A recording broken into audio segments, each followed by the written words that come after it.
देखिए हर खबर यहीं पर, सब्सक्राइब कीजिए TV9 भारतवर्ष। दिनेश भाई, दो बातें मैं आपको इस सिलसिले में बता दूं। जमात वालों का पीछा मीडिया ने उठाया, थैंक यू वेरी मच। उनकी टेस्टिंग हुई, उनका क्वारंटाइन हुआ, उनका इलाज हुआ, वो अच्छे होकर प्लाज्मा देके पूरे हिंदुस्तान को बचा रहे हैं। लेकिन गुजरात और यूपी के हिंदुओं क्या संघियों का पीछा नहीं उठाया मीडिया ने, संघी कोरोना बॉम्ब नहीं कहा, तो आज गुजरात, अहमदाबाद, वुहान बन रहा है वहां के म्युनिसिपल कमिश्नर के हिसाब से। और आगरा के कलेक्टर ने भी कहा कि आगरा वुहान बन रहा है, 1-1 मिलियन पेशेंट रहेंगे मई में। तो मैं बताना चाहता हूं, जिस तरीके से जमात का पीछा सर, दो चीजों को कंपेयर मत कीजिए। पीछा उठा देते, मैं कह रहा हूं कि आपको किसी भी एक गुजरात को भी और उत्तर प्रदेश को भी, मोदी जी के पास 68,000 करोड़ अपने अमीर इलियास सराफुद्दीन साहब, एक बात मैं आपसे जानना चाहता हूं। मैं दो बातों का बहुत साधारण सा सवाल, बहुत सहज उत्तर आपसे चाहता हूं इलियास सराफुद्दीन साहब। मैं आपसे यह कह रहा हूं कि दो घटनाओं को, मुख्तलिफ घटनाओं को आपस में कंपेयर करना चाहिए क्या जब संक्रमण की बात हो रही हो?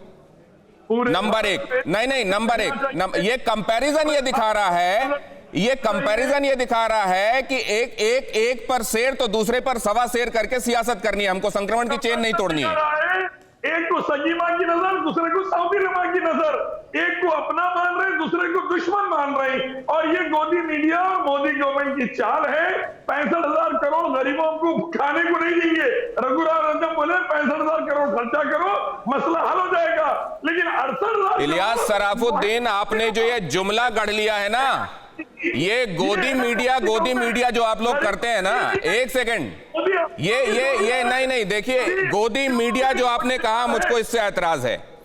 पहले तो जिसके मुंह में जो आए वो कहता नहीं जाएगा। और एक बात और आपको बता दूं, मीडिया वालों को अव्वल तो गोद पर बैठना नहीं होता, और अगर वो गोद में बैठते हैं तो उनको गोद में बैठ के भी दाढ़ी मूंदते आता है सर। ये गोदी मीडिया छोड़ दीजिए सर।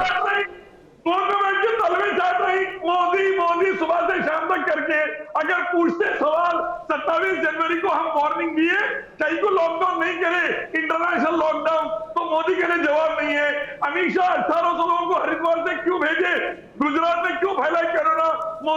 इलियास सराफुद्दीन, आपने लॉकडाउन को योगी अयोध्या गए, मीडिया सवाल नहीं करता। गरीबों को खाना क्यों नहीं दे रही? आज भी माइग्रेंट वर्कर फिर शुरू हो गए। यही वजह है। इस तरह से ममता बनर्जी को वो करने की ताकत मिलती है, जस्टिफिकेशन मिलता है, हौसला मिलता है जो वो कर रही हैं।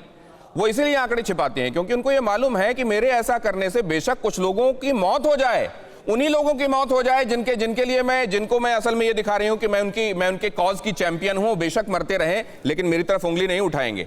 मैं अब संजीव तिवारी के पास जाना चाहूंगा। संजीव तिवारी, क्या इस समय ये जो बात चल रही है कि सियासत चल रही है वेस्ट बंगाल में, सियासत कौन कर रहा है? जो आंकड़े छिपा रहा है वो, या वो जो कह रहा है कि जो कुछ सच है वो सामने रखो, वो सियासत कर रहा है? देखिए, स्पष्ट है जो सत्ता में है वो आंकड़े छुपा रहा है, और जो सत्ता में है उसके कारण से ये परेशानी हो रही है। स्पष्ट रूप से जमाती खुले घूम रहे हैं। रमजान का पवित्र महीना है, बहुत सारे मुसलमान हैं, और ये जो कोरोना बम है इसका कोई धर्म नहीं है, इसकी कोई जाति नहीं है।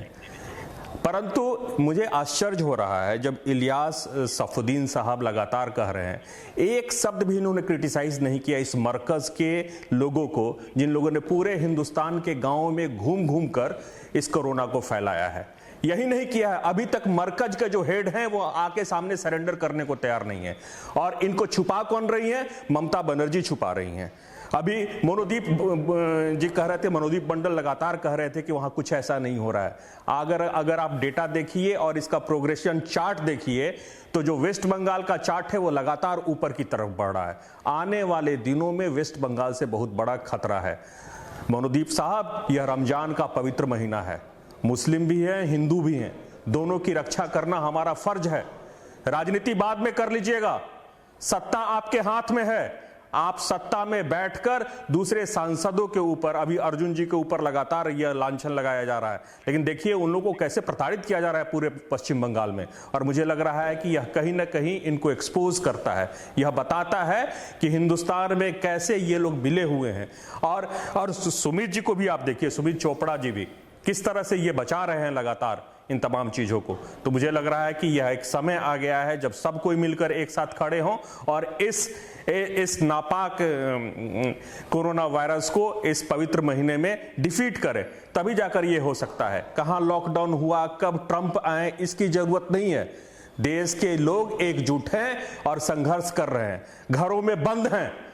और इसमें मरकज का भी फर्ज बनता है कि जितने लोग मरकज में आए थे वो अपने से सरेंडर करें, बार बार कहा जा रहा है। और इनका नेता कहां है, उसको भी सामने आना चाहिए। मैं आपसे ये पूछना चाहता हूं, वो क्यों नहीं सामने आ रहे हैं अभी तक सरेंडर क्यों नहीं किया उन्होंने? चलिए मैं आपके पास आता हूं संजीव तिवारी।